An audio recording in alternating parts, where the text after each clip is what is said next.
தினம்தோறும் விளக்கேற்ற நல்ல எண்ணெய், இதயம் நல்லெண்ணெய்.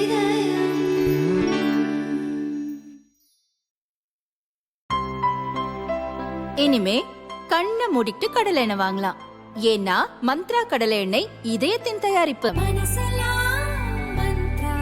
பல்லாவரம் தொகுதி திமுக எம்எல்ஏ கருணாநிதியின் மகன் ஆண்ட்ரோ மதிவாணன், மருமகள் மெர்லினா தம்பதி திருவான்மையூர் சவுத் அவென்யூ பகுதியில் வசிக்கின்றனர்.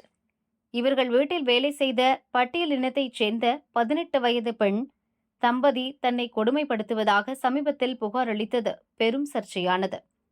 பேசியபடி சம்பளத்தை கொடுக்காமல் அடித்து துன்புறுத்தி வேலை வாங்கியதாகவும் அவர் கூறியிருந்தார்.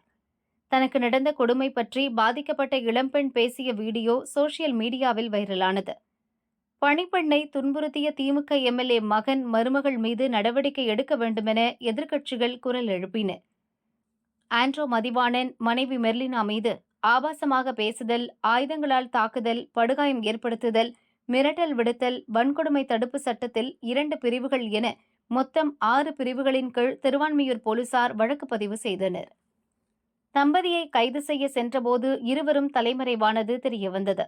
இதையடுத்து அவர்களை பிடிக்க 3 தனிப்படைகள் அமைத்து போலீசார் தேடி வந்தனர்.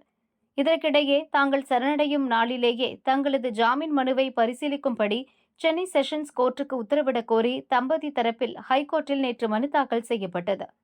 இந்த நிலையில் ஆந்திரா அருகே பதுங்கியிருந்த ஆண்ட்ரோ மதிவாணன், மனைவி மெர்லினா இருவரையும் தமிழக தனிப்படை போலீசார் கைது செய்தனர். அவர்களை சென்னை அழைத்து வந்து விசாரித்து கோர்ட்டில் ஆஜர்படுத்தி பின்னர் சிறையில் அடைக்க போலீசார் திட்டமிட்டுள்ளனர்.